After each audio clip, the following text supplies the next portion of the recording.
आज होची विश्व पखाल दिवस। पखाल सह ओडिशा ओडिया संपर्क जन्म जन्मर ओडिया रक्त मांसरे रही ए पखालर ताकत। सालेपुर चंपती पंचायत कल्याण मंडप हिमांशु महांती पालिले विश्व पखाल दिवस।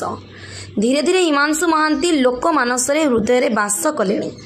जेकोसी पर्वपर्वाणी रे हिमांशु महांती निज परिवार न पाली जनमानसरे पालुछंती। सेमिति आज पखाल दिवस रे विभिन्न प्रकार व्यंजन करी दही पखाल आयोजन करथिले। ए पखाल दिवस रे शताधिक महिला और पुरुष जोग दे पखाल दिवस को पालिथिले। बीजेपी संगठन टैंक्सले प्रथम प्रभु जगन्नाथ प्रिय हूँ पखाल। से राति घी पखाल न खाले शुणुना सेमती ओडिया मान असुविधा कह गले जहाँ घर पखाल नहीं से ओडिया बोली आम गणती करें घर ना जगह पखाल ओडिया आज दिवस मार्च 20 तारीख पखाल दिवस आम पालन ये समस्ते पखाल भात खाइचु पखाल मजा नहीं आगे को पखाल मजा नौ जो गरम पड़ी से गरम में समस्त जो भाव अच्छी जो पखाल खाइबार इच्छा अच्छी जो आशा अच्छी जो क्लांत को त्याग कर पखाल खाइबा नित्याନ୍ତ आवश्यक।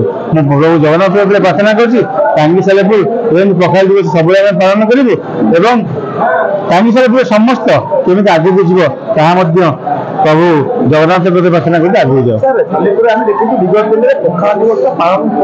आज ये दिन ना पखाल हूँ गोटे भल खाद्य जोटा कि स्वास्थ्य भल रहे। गोटे चाषी घरे जो पखाल खंडे अच्छी से हल कर लुण लोक लगे से पखाल खाई पार भल शांति से रहीपर भल जिन पखाल भल जिन कि ना पखाल भात आलू चटनी शाग भजा बड़ीचूरा माछ भजा एत जिन आम दरकार नहीं। पखाल भात पियाज रसुण है लोक खाई जीविका प्रतियोगिता कर सेमती भगवान को प्रार्थना करूँ। सालेपुर निर्वाचन मंडली टांगी निर्वाचन मंडली समस्ते एक शांत एक चिंतार पखाल खाइबू गध भाया खटबू आउ कि ना सालेपुर को आखु विकास कर। पुष्पलता मो घर महाजनपुर समाजसेवी पखाल दिवस आम ओडिया मान गोटे पर्व आमर ये हिमांशु भाई पुरे प्रोग्राम जो बहुत लोक आसी पहुंचते 600-500 लोक आसी पहुंचती। यही प्रोग्राम बहुत समस्त एकजुट होती समस्ते एक कथबार्ता खाया पीवा बहुत खुशी लगुच प्रोग्राम हो। आगामी वर्ष भी एमती प्रोग्राम हबार आम सालेपुर निर्वाचन मंडल दरकार।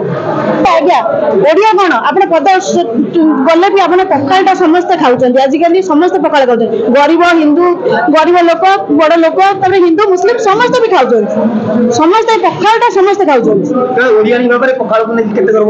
बहुत खुशी सब अच्छी।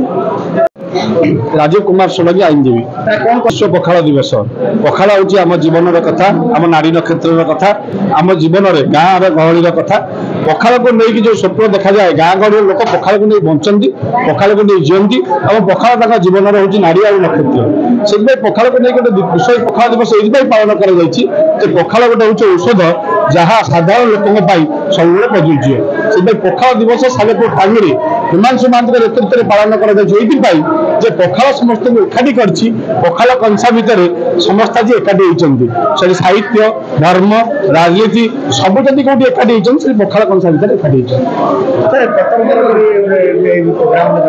दिन बहुत गछ उठे कि देखे वर्षा दिन में घास उठो वर्षा दिन में ओष्ठ गछ उठो वर्षा दिन में बर गछ उठो कि आर वर्ष वर्षा दिन को अपेक्षा करने पड़ो से घास पादतलार जीव आउ कि गछ अच्छी धड़ा बछा बछरे जीव जी बर गछ हो जी ओष्ठ गछ हो जार संभावना थी जी लोक सहित संपर्क रखी से निश्चित भाव में ये टांगी सालेपुर निजक प्रतिष्ठित कर राजनीति किए के होर्डिंग मारला किए के बोर्ड मारला किए के लोक पाखे निज परिचय तैयारी कला बड़ कथा नहीं।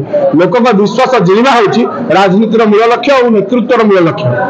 पखाल टाक लोक समझ कौन पखाल हम जीवन नारी नक्षत्र पखाल पियाज लंका जो जीवन से आपण देखते चाषी मान इतिहास हूँ पखाल तेणु पखाल सहित राजनीति को जोड़ा उचित नुह। राजनीति आरंभ हो पखाल जिते आप नेता होती सब पखाल हापुड़ जीवन आरंभ कर। सालेपुर महेश्वर बेहरा रिपोर्ट तुति जान टीवी।